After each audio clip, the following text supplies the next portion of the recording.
वाले हैं।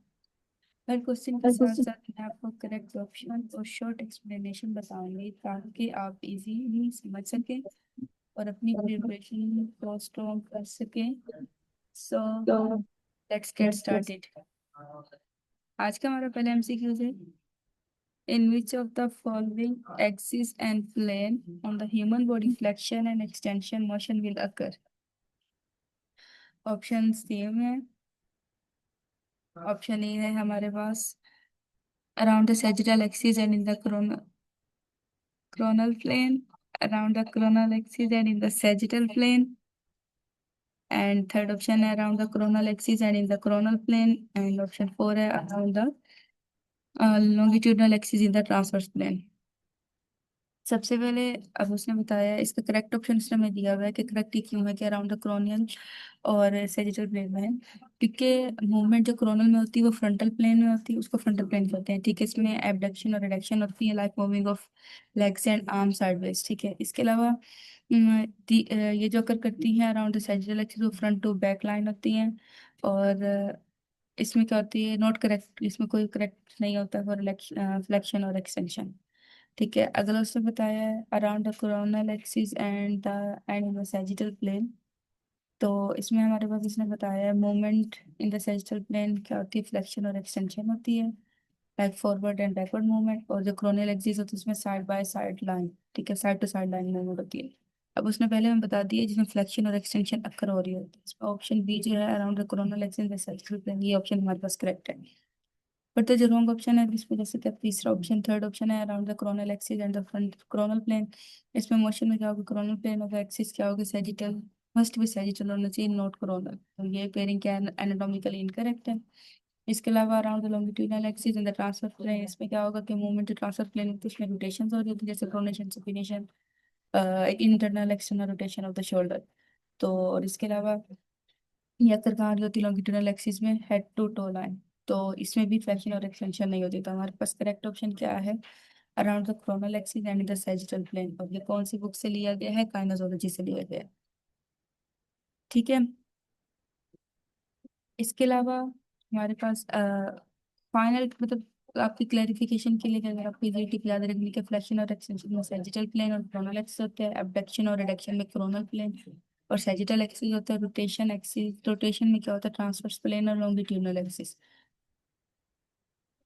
इसके अलावा अगला हमारे पास एमसीक्यूज है। The main goal of the ergonomics program is to reduce which of the following. Option A risk of fall and trauma, option B cardiovascular disease, option C musculoskeletal disorder, option D neurological and psychological disorder. पहला option है risk of fall and trauma. अच्छा, इसमें क्या होगा कि fall एक्सपेरिमेंशन करते हैं, safety programme होते हैं, बट ये मेन फोकस नहीं होता एर्गोनॉमिक्स का। तो नहीं है मेन फोकस, मेन गोल उसका ये नहीं है एर्गोनॉमिक्स का, तो ये नहीं होगा।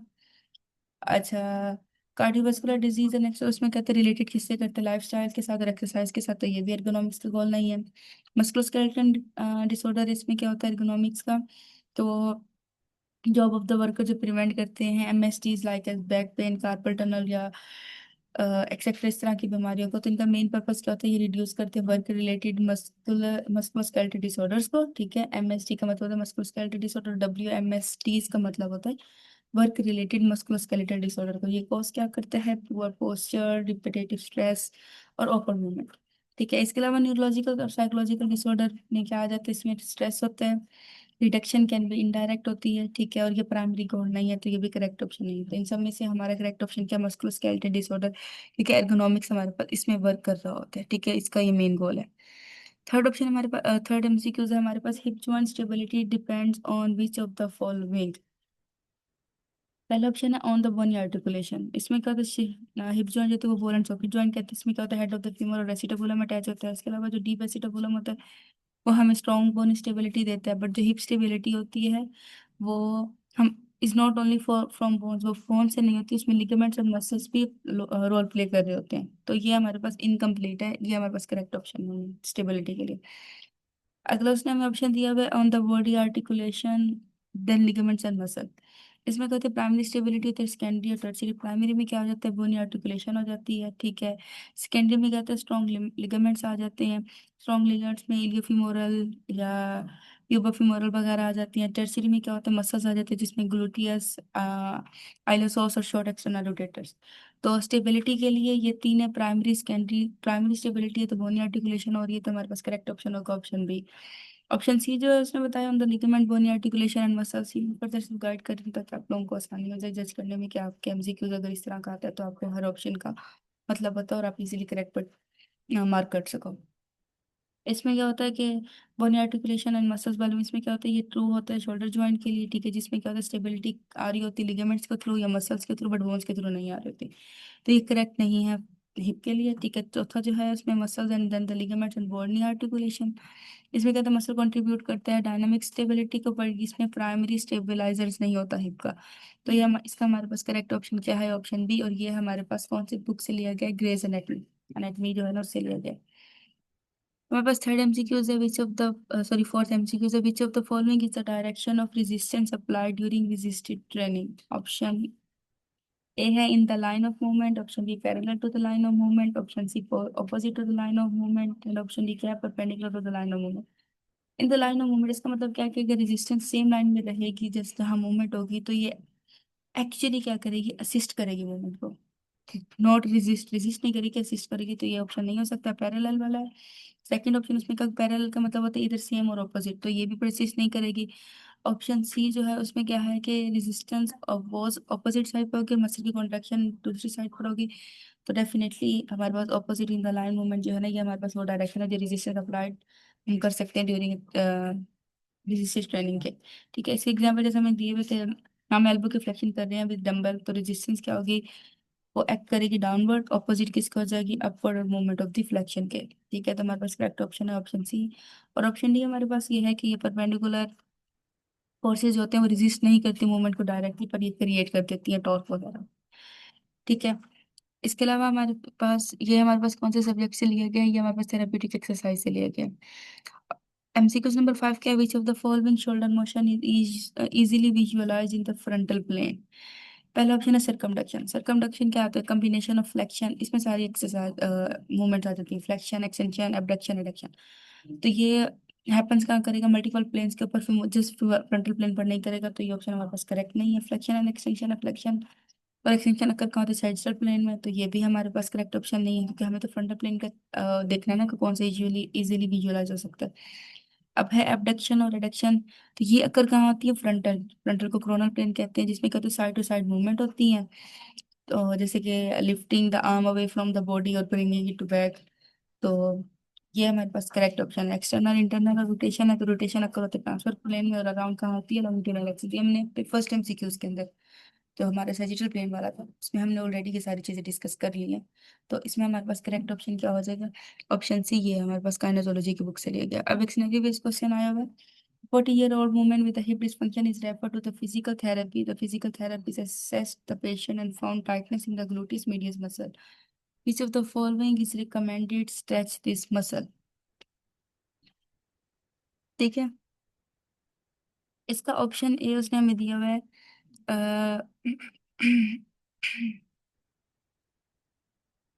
Option A adduction, option B extension, option C है एबडक्शन, ऑप्शन डी है एक्सटर्नल रोटेशन। ठीक है, ग्लूटिस मीडियस क्या होता है, सबसे पहले तो उसने हमें यही पूछा ना ग्लूटिस मीडियस मसल का, तो ग्लूटिस मीडियस मसल कौन सा होता है, ये प्राइमरी हिप एब्डक्टर होता है। ठीक है, ये स्टेबलाइज करता है पेल्विस को। इसमें इंटीरियर फाइबर्स और पोस्टीरियर फाइबर्स होते हैं। इंटीरियर फाइबर्स होते हैं वो असिस्ट कर रहे होते हैं इंटरनल रोटेशन को, और जो पोस्टीरियर फाइबर्स होते हैं वो असिस्ट कर रहे होते हैं एक्सटर्नल रोटेशन को। ठीक है, हम इस मसल का स्ट्रेच कैसे दे सकते हैं, हम इसको क्या करते हैं, हम we move the joint in opposite direction, हम ज्वाइंट को ऑपोजिट डायरेक्शन मूव करते हैं कहाँ पर, to the of the muscle primary action. तो ग्लूटिस मीडियस क्या होता है, एबडक्शन होती है, एबडक्शन, और द ऑपोजिट इज एडक्शन। वैसे तो एबडक्शन और द ऑपोजिट इसके क्या होगी, एडक्शन। तो इसका करेक्ट ऑप्शन हमारे पास क्या हो जाएगा, ऑप्शन है।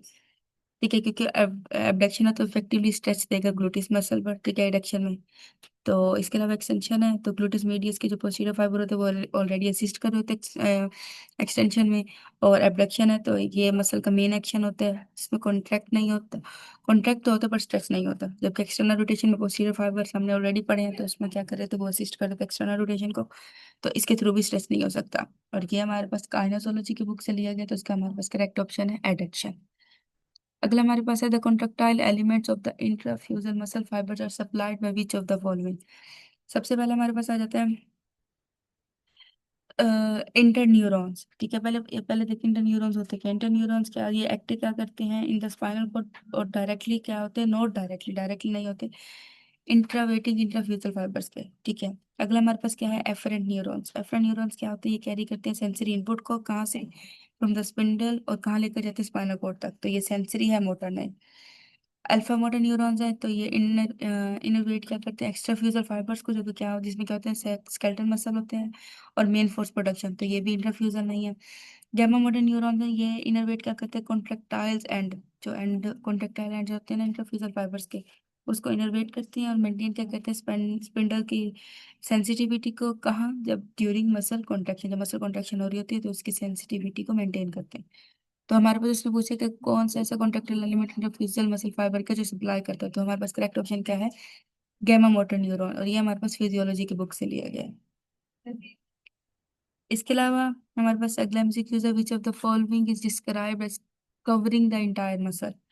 ठीक है, सबसे पहला आता है एक्टिन। एक्टिन क्या होती है, ये थिन माइक्रोफिलामेंट होता है, इनसाइड कहाँ होता है, साइक्रोमियर पार्ट किसका है, ये कॉन्ट्रेक्टाइल प्रोटीन का, तो ये कनेक्टिव टिश्यू नहीं है जो कवर कर रहा हो, तो ये ऑप्शन करेक्ट नहीं है।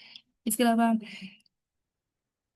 एपिमाइसियम है, इसमें क्या होता है डेंस इरेगुलर कनेक्टिव टिश्यू होता है, जो साउंड क्या करता है, तो कहाँ पे साउंड कर रहा होता है, पूरे इंटायर मसल की तरफ, ये मर्ज कर देता है टेंडन के अंदर, ट्रांसमिट क्या कर देता है फोर्स को बोन की तरफ। और अगला हमारे पास है पेरीमीसियम, इसमें क्या होता है साउंड्स करता है फेसिकल्स को। ठीक है, इसमें भी होल मसल नहीं होता। और लास्ट वाले ऑप्शन में क्या होती है, साउंड करता है ईच इंडिविजुअल का मसल फाइबर को, पर होल मसल को नहीं करता। हमने क्या देखना, वो ऑप्शन जो पूरे मसल को कर रहा होता है कवर। तो इन ऑप्शंस के अकॉर्डिंग ऑप्शन बी जो है वो हमारे पास करेक्ट ऑप्शन है, क्योंकि ये हमारे पूरे मसल को कवर कर रहा होता है। ठीक है, और ये हमारे पास कौन सी बुक से लिया गया है, हमारे पास एनाटॉमी में भी इसका जिक्र है, फिजियोलॉजी में भी है पढ़ा। ठीक है, अगला हमारे पास एमसीक्यू है, which of the following muscle is responsible for closing of the jaw। Option A में इसमें बताया है कि इसका मतलब ये है जो सुपरफिशियल मसल ये सुपरफिशियल मसल होता है नेक का, एक तो इसका फंक्शन क्या होता है, डिप्रेस कर देना मैंडिबल को स्लाइटली, तो ये नॉट अ जॉ क्लोजर, ये जॉ क्लोजर नहीं है क्योंकि ये नेक का मसल है। अगला हमारे पास है मेंडालिस, ये क्या होता है, ये स्मॉल मसल होता है चिन का, इसका फंक्शन क्या होता है एलिवेट्स या प्रोट्रूड करना लोअर लिप को, तो ये भी जॉ के मूवमेंट में नहीं आता। अगला है हमारे पास मेस्टिटर, ये मेन मसल होता है मेस्टिकेशन की, हेल्प किस में कर रहा होता है, एलिवेट करता है मैंडिबल्स को, और क्लोज क्या करता है jaw को, तो हमने कौन सा देखना था, और कौन सा मसल है रिस्पॉन्सिबल है क्लोजिंग और क्लोजिंग द जॉ, तो हमारे पास करेक्ट ऑप्शन है ऑप्शन सी। और ऑर्बिकुलरिस ओकुलाई नाम से पता चल रहा है ये कहाँ मसल होगा, ये आई के राउंड होगा, तो आपको नाम के अकॉर्डिंग पता चल जाएगा कि ये मसल कहाँ है और इसका क्या काम है। ठीक है, इसके अलावा हमारे पास अगला एमसीक्यूज है, ये एमसीक्यूज वैसे हमारे पास लिया गया था उसकी बुक से, स्नेल ग्रेज एनाटमी से। ठीक है, स्नेल या ग्रेज एनाटमी दोनों में से हर किसी ने स्नेल पढ़ी होगी, किसी ने ग्रेज एनाटमी पढ़ी होगी। और दूसरा ये एमसीक्यूज जो फिजिकल बच्चे सेशन ज्वाइन करेंगे ना उनको फ्री दिया जाएगा, नोट्स वगैरह जैसे कि रिकॉल एग्जाम या पास पेपर, जितना भी मटेरियल होगा ना स्टडी मटेरियल, वो सारा उनको फ्री दिया जाएगा। एमसीक्यू नंबर 10 क्या है, which cranial nerve responsible for the pupillary construction. नाम से पता चल रहा है ट्राइजेमिनल हमारे पास 5 क्रेनियल नर्व है। ठीक है, ऑप्शन बी पर जो है ये नाम से है, तो ये किसकी होती है, सेंसरी करती है फॉर द फेस और मोटर ऑफ डोमेस्टिकेशन। एब्ड्यूसन हमारे पास क्रेनियल नर्व 6 है, तो ये हमारे पास कहाँ होती है, ये आई के एडक्शन में काम कर रही होती है। और ट्रोक्लियर हमारे पास क्रेनियल नर्व 4 है, ये भी हमारे पास क्या होती है, ये भी आई की डिप्रेशन वगैरह में काम कर रही होती है। और अकोलोमोटर हमारे पास थर्ड क्रेनियल नर्व है, जिसमें हमारे पास क्या होता है कि इसमें हमारे पास प्यूपिलरी कंस्ट्रिक्शन हो रही होती है एंड लेंस अकोमोडेशन वगैरह इसमें हो रहा होता है। ठीक है, तो हमारे पास करेक्ट ऑप्शन क्या है, कोलोमोटर के कहाँ से लिया गया, ये वाला एमसीक्यू, ये हमारा एमसीक्यू हमारे पास न्यूरल एनाटमी से लिया गया है। ठीक है, अगला हमारे पास एक सिनेरियो बेस्ड क्वेश्चन आया हुआ है, 8 और 6 month old baby boy is referred by a neurosurgeon for management. He has an adducted shoulder with the flaccid and internally rotated arm and pronated forearm. The boy's mother has diabetes and difficult labor. Which of the following is the most likely breaking injury? सबसे पहले हमें identify करना sign करते हैं, इसके adducted shoulder है, internal plus internal rotated arm है, plus pronated four arm है, बस फ्लैसिडिटी है तो ये बेटा टिप पोस्चर बन जाएगा। ठीक है, ये एक सिनेरियो है, निमोनिक से याद रखना कि बेटा टिप्स कैसे होते हैं, तो वो उसमें ये सारी चीजें आती हैं। ये क्लासीफाई क्या करते हैं, अपर ब्रेकियल प्लेक्सिस को। ठीक है, इसके कॉजेज क्या हो सकती हैं, इसमें कॉजेज में हमारे पास ट्रैक्शन हो सकती है, injury during difficult labour, specially तब जब मेटर्नल डायबिटीज है या मार्कोसोमी वगैरह। ये इफेक्ट क्या करेगा, हमारे पास C5 और C6 के ग्रोथ को करेगा। अब हमने देखना है इसमें से ऑप्शन करेक्ट कौन सा, अब पालसी। अब पालसी में क्या होता है, C6 और C5 नर्व की इंजरी हो जाती है, इसमें वेटेटिव पोस्चर होते हैं। तो इस ये हमारे पास क्या कर रहा है, ये हमारे पास इस केस के साथ मैच कर रहा है। अगला जो क्लम्स पालसी है, इसमें क्या होता है, C8 और T1 अफेक्टेड होती है, तो ये हमारे पास डेफिनेटली नहीं होता। ठीक है, इसके अलावा हॉर्नर सिंड्रोम है, तो ये क्या होता है, सिंपैथेटिक चेन लियन होती है, ये भी हमारे पास करेक्ट ऑप्शन है। ब्रेकियल प्लेक्सी सिंड्रोम है, तो ये जनरल टर्म है, इसको स्पेसिफिक डायग्नोसिस नहीं। तो उसके सिनेरियो बेस्ड स्टेटमेंट से हमारे पास जो करेक्ट ऑप्शन है वो हमारे पास है ऑप्शन ए। ये भी हमारे पास न्यूरोएनेटमी से लिया है।